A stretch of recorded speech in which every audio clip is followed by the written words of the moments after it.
Hi friends, ഇന്ന് നമുക്ക് പൂരി കഴിക്കാനൊരു പൂരി മസാലയും ഉണ്ടാക്കാം. ഇത് പൂരിക്ക് മാവ് കുഴച്ച് വെച്ചിട്ടുണ്ട്. ഇത് ചപ്പാത്തിക്ക് ഉള്ളതുപോലെയല്ല, കുറച്ചുകൂടെ കട്ടിയായിട്ട് വേണം മാവ് കുഴയ്ക്കാൻ. ഇതിനകത്ത് ആട്ടമാവ് ചെറുതായിട്ട് ഉപ്പിട്ടിട്ടുണ്ട്, ഒരു 1/4 കപ്പ് ചെറു ചൂടുള്ള പാല്, ബാക്കി ചെറു ചൂട് വെള്ളം കുറച്ച്, ഇത്രയും മിക്സ് ചെയ്ത് നന്നായിട്ട് ആദ്യം ഒന്ന് അങ്ങനെ ഒഴിച്ച് വയ്ക്കുക. ഒരു 5 മിനിറ്റ് കഴിഞ്ഞ് കുഴച്ചെടുക്കുമ്പം ഈസി ആയിട്ട് നമുക്കിതുപോലെ കട്ടിക്ക് പൂരിക്ക് കുഴച്ച് വെച്ചിട്ടുണ്ട്. ഇനി ഇത് പൂരി മസാല ഉണ്ടാക്കാൻ 2 മീഡിയം സൈസ് സവാള സ്ലൈസായിട്ട് കട്ട് ചെയ്ത് വെച്ചിട്ടുണ്ട്. പിന്നീട് ഒരു 4 പച്ചമുളക് സ്ലിറ്റ് ചെയ്ത് വയ്ക്കണം. 2 പൊട്ടാറ്റോ വേവിച്ച് വെച്ചിട്ടുണ്ട്. പിന്നീട് ഇതിനകത്ത്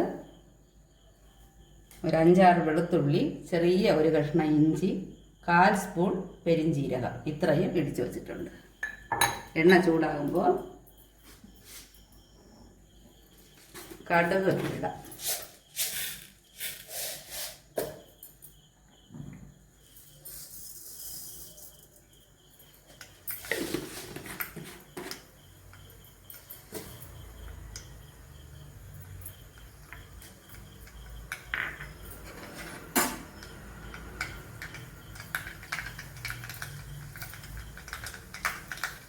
കടുക് പൊട്ടി തുടങ്ങുമ്പോൾ ഇത് കടലപ്പരിപ്പാണ്. കുറച്ച് കടലപ്പരിപ്പിന് പകരം ഉഴുന്ന പരിപ്പുണ്ടെങ്കിൽ അതായാലും മതിയാവും. പിന്നെ ഒരു വറ്റൽമുളക്,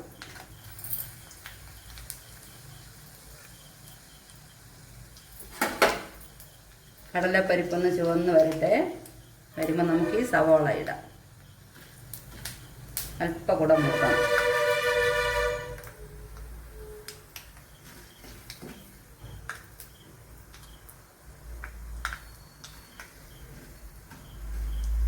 കരിഞ്ഞു പോകല്ലേ, മൂത്ത് വരുമ്പോൾ ഈ സവാള ഇടാം.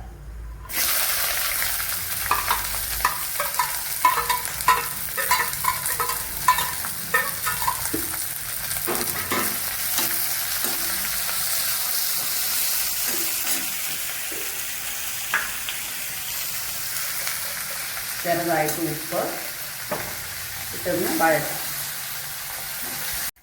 ഇതിൽ സവാള വഴണ്ട് വന്നിട്ടുണ്ട്. നമുക്ക് ഇഞ്ചി വെളുത്തുള്ളിയൊക്കെ ചതച്ച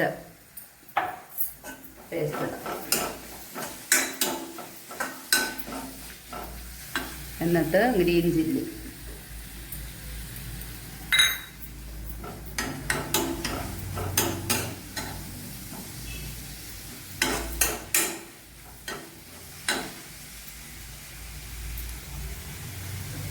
മഞ്ഞൾപ്പൊടി ഒരു 1/4 സ്പൂൺ,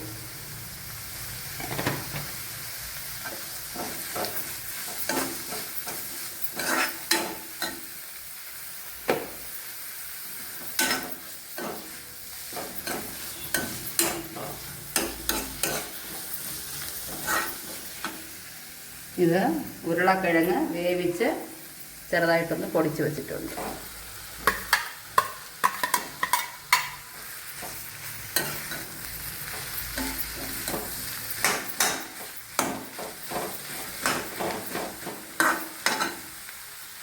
ചൂടുവെള്ളം,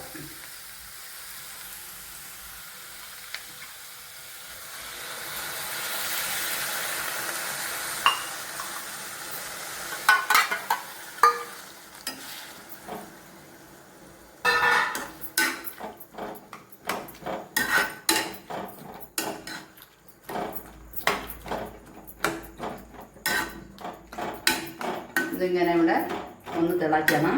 എല്ലാം കൂടെ മിക്സായിട്ട് ഒരൊറ്റ തിള വരട്ടെ. നമുക്ക് ആ നേരം പൂരി ഉണ്ടാക്കിയെടുക്കാം. ചെറുതായിട്ട് പരത്തി വയ്ക്കുക പൂരി.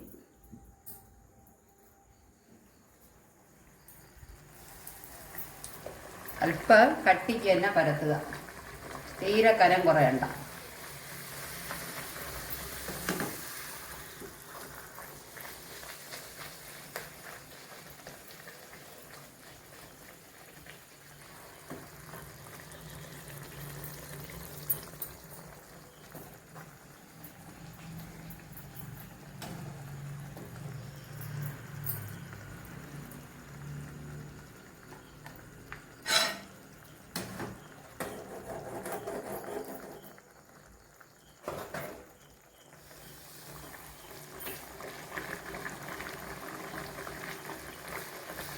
ഒന്ന് കണ്ണാത്തോണ്ട് പ്രസ് ചെയ്ത് കൊടുക്കുക.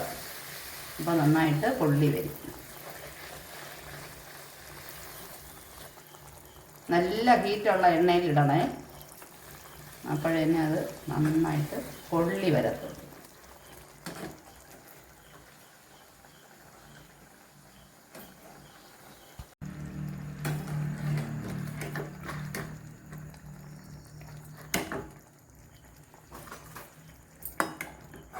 ഇനി നമുക്ക് ഇത് കട്ടിക്കായി വന്നിട്ടുണ്ട്. അല്പം ഒരു അയവുള്ള പരുവത്തിൽ വാങ്ങുക. ഇതുപോലെ എന്നിട്ട് കറി ലീവ്സ് ഇടാം. കറി ലീവ്സിന് പകരം മല്ലിയില ഉണ്ടെങ്കിൽ ചെറുതായിട്ട് മല്ലിയില വിതറിയെടുക്കാം.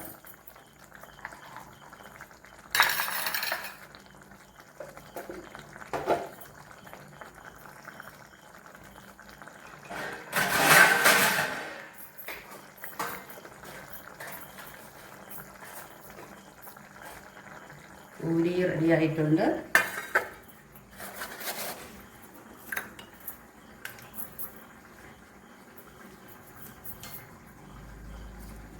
പൂരി മസാല റെഡിയായി.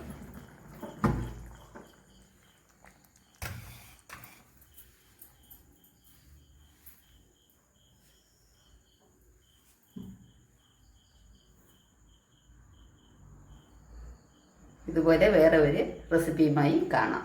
നമസ്കാരം. Please like and subscribe.